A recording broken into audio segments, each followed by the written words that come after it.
What's going on, everyone? It's Ben from YGO from Zero back with another Retro Yu-Gi-Oh video. And in this video, I'm going to be doing a tier list for Android format. I've decided whenever there's going to be a tournament that wraps up for these old retro formats that I've already covered, I'll do sort of an updated tier list for what I think the meta looks like in a given format. So this will be the meta for Android format as of February 2024. And I don't really think that much has changed since my last tier list for Android format. And also, I think that a lot of my thoughts here got laid out in my sort of tournament breakdown for that tournament. So definitely check out that video that I made about that if you want sort of more in-depth thoughts on all this. But I still think it can be helpful for newcomers to a format to see a tier list like this, so that's why I'm sort of doing this here. Now, before I get into the decks themselves, I just want to talk about the tiers really briefly. These tiers will basically be based on how I think a deck can do at a tournament level. So tier 0 is if I expect a deck to basically be all the topping lists, is that one deck. Tier 1 is if I think a deck is good enough to consistently top at a tournament, but it's not the only deck that is consistently topping. Tier 2 is if I think a deck can occasionally top a tournament here or there. And so like it could maybe show up in Top Cut, but realistically it's not going to top all that often. Rogue is if I think that a deck can win some games, but it probably won't be topping a tournament anytime soon. And Trash is if I think that a deck can't even win consistently at all in a tournament. Like it would just go and however many and just drop without any wins. So that's my sort of rundown of the tiers here. And I think that right off the bat, we've just got to start, get the elephant out of the room. I think that Android actually is a tier 0 format with the sort of Beast Spellcaster good stuff deck list being at the top of the pile. This deck is just so good. It plays just a bunch of really good cards, so that way its average draw quality is pretty good. Its beaters allow it to get really aggressive and basically wipe out rogue decks before they can actually get their game plan together. And it's just very versatile. Your Witch and your Singing can search out a variety of threats from your deck for whatever sort of instance you need. And if you're playing Mystic Tomato, you have access to your Singing and Witch very easily. So I think this deck is tier 0. I mean, the top cut of the most recent tournament, it was basically 7 of this deck and 1 sort of rogue deck, which I'll get into in a second. But yeah, I think that this format is just tier 0, and there's nothing really threatening the dominance of this deck. Maybe that will change in the future. I'm not saying that it will never change. I'm just saying that as of February 2024, this is how the format is shaping out. But moving on from the tier 0 deck here, we've got some other rogue decks to talk about. And the first one I want to talk about is Fiend. Now, this was the sole deck that topped the last tournament. That was not a Beast Spellcaster good stuff style of deck. And so I think that it can be a good tier 2 option. There is potential here to do better in the future and top more. But I do think that, this deck does have some glaring weaknesses. For instance, Necrofear is really hurt by the existence of Kaiku the Ghost Destroyer, just banishing your Fiends out of the graveyard. And even if you manage to stick Kaiku on field, there are ways for your opponent to play around it, get around it, and so it's not necessarily the best, even though it can be an extender. The Giant Germs are good at burning your opponent, but Skull Lair can deal with them very easily as well. So, I don't really think Fiend is the best deck in the world, but I do think that it's solidly tier 2. It did top the last tournament, so I do think it belongs in that ranking. Next up, we've got Equip Aggro. I'm going to put this also in tier 2. It didn't make it all the way in the last tournament that happened, but in a previous tournament before that, it did make it to the top cut, so I do think it belongs in tier 2. This deck honestly has more glaring weaknesses than Fiends in my opinion, because spell and trap removal is so prevalent, and if you equip your monster with an equip spell and then attack into a bigger monster, and your opponent flips up an MST, that is basically a 2-for-1 trade that they're doing there, while also costing you your battle phase, putting you behind on tempo, which is very important in this format. So I think it does have some really glaring weaknesses, but if you can pull off a big OTK push, maybe with Hayabusa Knight, maybe with just big beaters like Dark Elf or Jiragumo equipped with these equip spells that buff them up even further, then it can potentially steal games here or there, and it was good enough to top in the past. So I think it is just tier 2. Now, the other decks here, I'm not really going to go through in any particular order, but Destiny board, it definitely trash. The strategy is just way too convoluted to actually pull off. And again, spell and trap removal is everywhere in this format, and if your opponent just uses that on your Destiny board or any of your Spirit messages, then you just basically lose the game. So definitely trash tier there. I don't really think it can win any games. I think Relinquished, it could be either Rogue or tier 2. I think I think it's honestly, if Equip Aggro can make it to tier 2, I think that Relinquish definitely has a chance. I'm going to put it below Equip Aggro and Fiends because it hasn't actually topped the tournament in this format yet. But I do think that, it's better than Equip Aggro because, your Ritual Searchers sort of like search out things from the deck, so they deck thin a bit. Relinquish can deal with things like Jinzo or just big beaters, and then attack in to deal some damage, and can just be an annoying card to deal with for your opponent. So I do think that this deck maybe has some legs in the future. I don't think it's going to be tier 1 by any stretch of the imagination soon or threaten the dominance of Beast Spellcaster good stuff. But I do think it is an interesting deck to experiment with, and I wouldn't be surprised to see it topping in the future.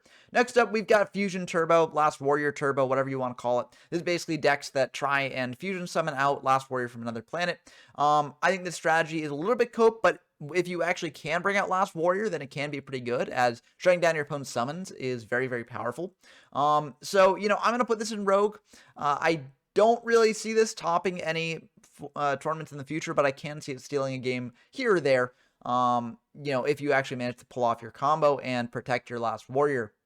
Next up, we got Water. I'm going to put this in Rogue along with the Last Warrior Turbo. I think that this is very interesting of a deck. It has extenders like Aqua Spirit. Aqua Spirit is actually surprisingly competent against a lot of your opponent's beaters if they've only got the ones, because it can switch them to defense position, and your opponent can switch them back. So if they don't have a follow-up monster there, then Aqua Spirit can sort of solo a board. That being said, though, I do think that Aqua Spirit's a little bit underpowered. It suffers against Kaiku just like the Fiend deck does, and there aren't really enough good water monsters beyond Aqua Spirit to actually justify playing this deck, but maybe it's something that people will experiment with more in the future. Maybe it will rise up to a top cut in the future as well. It definitely is a very interesting deck, and probably one that hasn't really been totally figured out in this format. Next up, we've got Burn, and this is just the standard Burn list. I think Burn is honestly also tier 2. I'm going to put it above Relinquished, because I do think that it has a bit more of a chance of topping, but it hasn't actually topped in the past.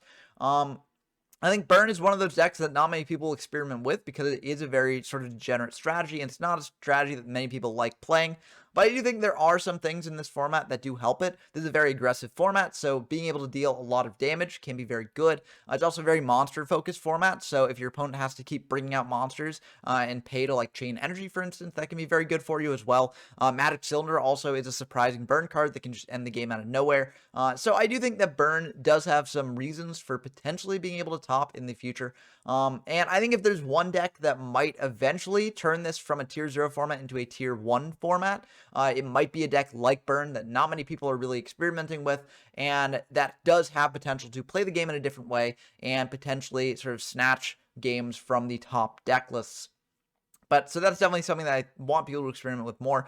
Moving on, we got Princess Burn. This is Burn using Fire Princess, and I'm going to put this in trash. It's definitely above Destiny board. But the thing is that, like, you really can't afford to set up your Princess Burn combo in this format.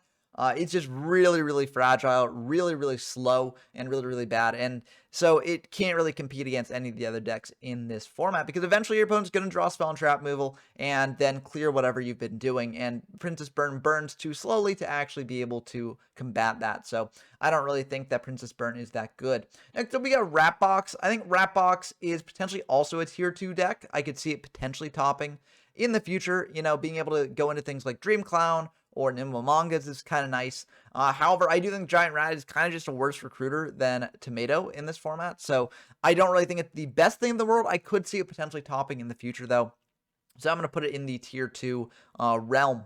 But I think that honestly, if you want to play some of the powerful things that the Rat can go into, like Nimble Manga, you're probably just better fitting a Nimble Manga package into a typical Beast Spellcaster type deck, rather than just going the full Wrapbox approach. But that being said, I think it can just definitely be tier 2. Next up, we've got Masked Beast Turbo. This is very, very similar to Relinquished. And I think honestly it has legs. In testing, because I tested this out in a video a long time ago. In testing, I actually think that this is slightly better than Relinquished, just because getting out a 3200 beater to beat over whatever your opponent has is really good. And also, it can't be dealt with something like Mystical Space Typhoon or things like that. It also dodges around Trap Hole, which a lot of people are playing Trap Hole to sort of preserve their own beaters while also getting rid of their opponents. So that's kind of nice. Maybe if people switch more over into Torrential Tribute, which I did see a fair amount of people playing Torrential Tribute in the top cut, to be fair. But I think if that becomes more of a universal thing, then Masked Beast Turbo could definitely fall further. But I think as is, I put it at similar levels to the Relinquish deck. It also does pair well with the Fiend strategy too, so that's kind of nice because Mass Beast is a Fiend. You can also tribute off Necrofear because I believe that's level 8, and you can just use that as your one tribute for the Mass Beast. So there are some cool things about this deck. So for that reason, I'm going to put it in tier 2. Next up, we've got Empty Jar here, and I think this also will go in tier 2. I think it's very similar to Burn in that, like, it is a strategy that not many people are experimenting with, because it's a strategy that not many people like to play.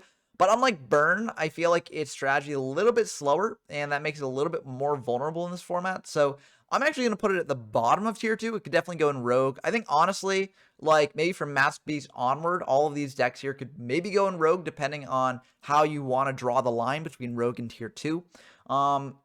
So yeah, actually, just to make the list a little bit more evened out, I'm gonna put some of these in Rogue. I'm just gonna, plop them in here, because I do think that realistically I might be a little bit coping with some of these lists, and they haven't really done much in the past. And given this is sort of a snapshot of the meta as I see it in February 2024, I feel like I put these in Rogue until they've proven otherwise. But I do think they're very good to experiment with.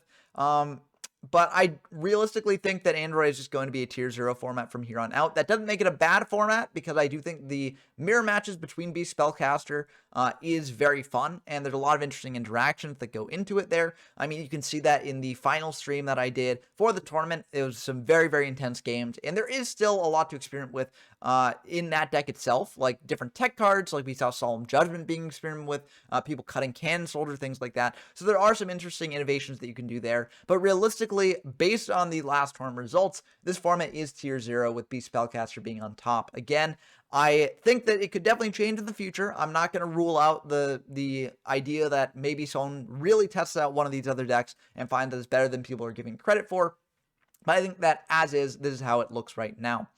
I encourage you all to dive into Android format if you are interested in that. And also, if you enjoy Android content as well as any of the other retro formats that I've covered, then definitely subscribe to the channel. It really does mean a lot. We're only 50 away from 1,200 subscribers. That'd be really, really cool to reach pretty soon. Just to keep that number going up, keep the community growing, and make these tournaments even bigger in the future. And if you want to join any of the tournaments that I've talked about here, definitely head on over to the YGO from Zero Discord server. Links in the description of the video. It's also a great place to play games in Android format and any other format that I've talked about on the channel. But that's going to do it for this video. I hope that you enjoyed. As always, let me know down in the comments below what you think of this tier list and what you might change. I'm going to leave a link to this tier list in the description of the video if you want to make your own. But that's going to do it for the video. I hope you enjoyed as always. And until next time, I've been Ben from YGO from Zero, and I'm signing off.